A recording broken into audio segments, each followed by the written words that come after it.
আসসালামু আলাইকুম। ভিডিও শুরুতে অবশ্যই একটি ভিডিওর বিফোর অ্যান্ড আফটার দেখতে পেয়েছেন। তো ক্যাপকাটের লেটেস্ট আপডেটে 2025 সালে কিন্তু নতুন একটি ইফেক্ট অ্যাড করা হয়েছে, যে ইফেক্টের মাধ্যমে মাত্র এক ক্লিকে আপনাদের মোবাইল ফোন দিয়ে শ্যুট করা যে কোনো নর্মাল ভিডিওর ব্যাকগ্রাউন্ড কিন্তু পুরো ডিএসএলআর ক্যামেরার মতো ব্লার করে ফেলতে পারবো। তো যারা মোবাইল ফোন দিয়ে রেগুলার ভিডিও শ্যুট করেন তাদের জন্য খুবই ইম্পর্টেন্ট আজকের ভিডিওটি। জাস্ট এক ক্লিকে কিন্তু আপনি আপনার ভিডিওটা ব্যাকগ্রাউন্ড ব্লার করে ফেলতে পারবেন এবং সাথে কিন্তু কালার গ্রেডিংও কিন্তু এক ক্লিকে হয়ে যায়।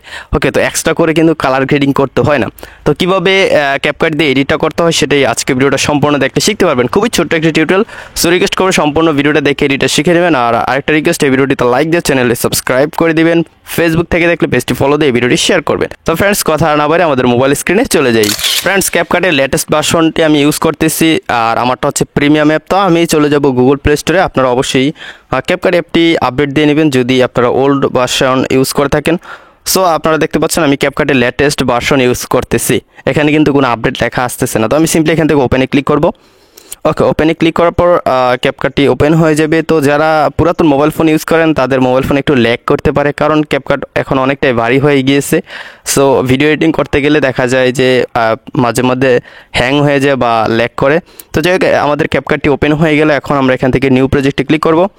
ওকে, নিউ প্রজেক্টে ক্লিক করার পর আমাদের মোবাইল ফোনে থাকা সবগুলো ভিডিও শো করবে। তো আপনারা যে নর্মাল ভিডিওর ব্যাকগ্রাউন্ডটা ব্লার করতে চান সেই ভিডিওটা সিলেক্ট করে দিবেন। ভিডিওটা সিলেক্ট করে দেওয়ার পর নিচ থেকে আমরা অ্যাডে ক্লিক করে দিব। তো তারপরে আমাদের ভিডিওটা চলে আসবে। তো দেখতে পাচ্ছেন আমার মোবাইলও কিন্তু একটু হ্যাং করে এখন ক্যাপকাট ইউজ করতে গেলে। তো যাই হোক, এখন আমরা এই ভিডিওর ব্যাকগ্রাউন্ডে কিন্তু ব্লার করবো। আপনারা অবশ্যই স্ক্রিনে দেখতে পাচ্ছেন ভিডিওর ব্যাকগ্রাউন্ড কিন্তু একটু ব্লার নেই। ওকে, তো আমরা এখন জাস্ট একটা ইফেক্টের মাধ্যমে ব্যাকগ্রাউন্ডটা ব্লার করে ফেলবো। তাই নিচে টুলসগুলো থেকে আমরা ইফেক্টে ক্লিক করব। ইফেক্টে ক্লিক করার পর এখান থেকে ভিডিও ইফেক্টস নামে একটা আলাদা একদম প্রথম টুলস পেয়ে যাবো, সেটাতে ক্লিক করে দেবো। ক্লিক করে দিলে এখানে ট্রেন্ডিংয়ে অনেকগুলো ইফেক্ট আসবে। সো আপনারা ট্রেন্ডিংয়ে কিন্তু খুঁজলে পাবেন না, ঠিক আছে? এখানে অনেকগুলো ট্রেন্ডিং ইফেক্ট আছে এবং নতুন অনেকগুলো ইফেক্ট অ্যাড করা আছে। ইফেক্ট নিয়ে আমি আলাদাভাবে একটা ভিডিও তৈরি করবো ক্যাপকাটের সামনে। তো তারপর আমরা এখন নতুন ব্যাকগ্রাউন্ড ব্লার ইফেক্টটা পাওয়ার জন্য একটু সামনে চলে আসবে। এখানে অনেকগুলো ক্যাটাগরি আছে। সো এখান থেকে লেন্সে চলে যাব। লেন্সে যাওয়ার পর একদম প্রথমেই কিন্তু রয়েছে গ্যালাক্সি ব্লার।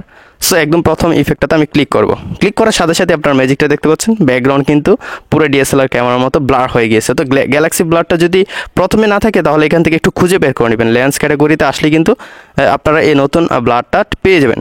এখান থেকে টিক মার্কে ক্লিক করব। তো তারপরে ব্লারের যে ইফেক্ট আছে সেটা সম্পূর্ণ ভিডিওতে এভাবে টেনে অ্যাড করে দিব। আরও কিছু কাজ আছে, একটু ওয়েট করুন, আপনারা ভিডিওটা দেখতে থাকুন। তো আমাদের বাকি কাজটা করে নেওয়ার পরে বাকি কাজটা করার জন্য আমরা এখান থেকে ইফেক্টের লেয়ারটাতে ক্লিক করব। নিচে অ্যাডজাস্ট লেখা দেখতে পাচ্ছি, সিম্পলি অ্যাডজাস্ট লেখাটাতে ক্লিক করব। তো তারপর এখানে প্রথমে রয়েছে কালার। আমি যদি কালারটা বাড়িয়ে দিয়ে দেখতে পাচ্ছেন ব্যাকগ্রাউন্ডটা কত সুন্দর কালার গ্রেডিং হয়ে গিয়েছে। জাস্ট এখান থেকে কালারটা আমরা বুস্ট করে দিতে পারবো। সো আমি 100 করে দিলাম। 100 করে দেওয়ার পর এখান থেকে গ্লো রয়েছে। সো আপনি যদি বুকিগুলা বাড়াতে চান তাহলে এখান থেকে গ্লোটা বাড়িয়ে দিবেন। সো আমি এখান থেকে আপনাদেরকে রিকোয়েস্ট করবো 40 অথবা 50 রেখে দিবেন, তাহলে ভালো রেজাল্ট পাওয়া যায়। আমি এখান থেকে 40 দিয়ে দিলাম। তারপর ইন্টেন্সিটি রয়েছে। ইন্টেন্সিটি হচ্ছে আমাদের ব্লারের যে অপাসিটি আছে বা ইন্টেন্সিটি আছে সেটা দেখতে পাচ্ছেন। আমি যদি ইন্টেন্সিটি বাড়ি কমিয়ে দিই তাহলে কিন্তু ব্লারটা বেড়ে যাচ্ছে এবং কমে যাচ্ছে। তো আমি আপনাদেরকে রিকোয়েস্ট করব একটু রিয়েলিস্টিক রাখবেন। এখান থেকে 30 অথবা 40 বা 50 এর মাঝখানে রাখবেন, আর বেশি করবেন না, তাহলে কিন্তু ভিডিওটা খারাপ হয়ে যেতে পারে বা আপনার কাছে নাও ভালো লাগতে পারে। তো 30 দিয়ে দিলাম। তারপর এখান থেকে রেঞ্জ রয়েছে, আপনি চাইলে ফোকাসটা চেঞ্জ করতে পারেন। এই যে দেখতে পাচ্ছেন এখানে কিন্তু সাবজেক্ট ব্লার হয়ে গেছে, ব্যাকগ্রাউন্ড কিন্তু ক্লিয়ার রয়েছে। তো আমি এখান থেকে রেঞ্জটা 0 করে দিব, যেহেতু ব্যাকগ্রাউন্ড আমরা ব্লার করতে চাই। তো এইটুকু কাজ করে নেবে। এখান থেকে টিক মার্কে ক্লিক করবো। এখন আমি আপনাদেরকে জাস্ট ভিডিওটা প্লে করে দেখাই। অবশ্যই আপনারা স্ক্রিনে দেখতে পাচ্ছেন জাস্ট মোবাইল ফোন দিয়ে শ্যুট করা নর্মাল একটা ভিডিওর ব্যাকগ্রাউন্ড কিন্তু পুরো ডিএসএলআর ক্যামেরার মতো ব্লার হয়ে গিয়েছে। তো আপনার যদি অনেকগুলো ভিডিও লেয়ার থাকে, সবগুলো লেয়ারের নিচে এভাবে জাস্ট ইফেক্টটা টেনে অ্যাড করে দিলে কিন্তু সবগুলো ভিডিওর ব্যাকগ্রাউন্ড ব্লার হয়ে যাবে। তো খুবই সিম্পল একটা এডিট। এখন জাস্ট আমরা এই ভিডিওটা 4K তে সেভ করে নিব। তাই এখান থেকে কোয়ালিটিটা অবশ্যই 4K সিলেক্ট করে নিব। তারপর আমরা উপর থেকে এক্সপোর্টে ক্লিক করে দিলে কিন্তু এই ভিডিওটা আমাদের গ্যালারিতে বা মোবাইল ফোনে সেভ হয়ে যাবে। আশা করি ফ্রেন্ডস আপনারা ক্যাপকাটের এই নতুন ইফেক্টটি দিয়ে আপনার ভিডিও এডিটিং করতে পারবেন জাস্ট এক ক্লিকে। যদি আজকের টিউটোরিয়ালটি ভালো লাগে অবশ্যই লাইক সাবস্ক্রাইব করে দিবেন। পেজ থেকে দেখলে পেজটি ফলো দিয়ে ভিডিওটি শেয়ার করতে ভুলবেন না। তো দেখা হচ্ছে পরবর্তী ভিডিওতে নতুন কোনো টিউটোরিয়াল নিয়ে। ততক্ষণ সবাই ভালো থাকুন, সুস্থ থাকুন। আল্লাহ হাফেজ।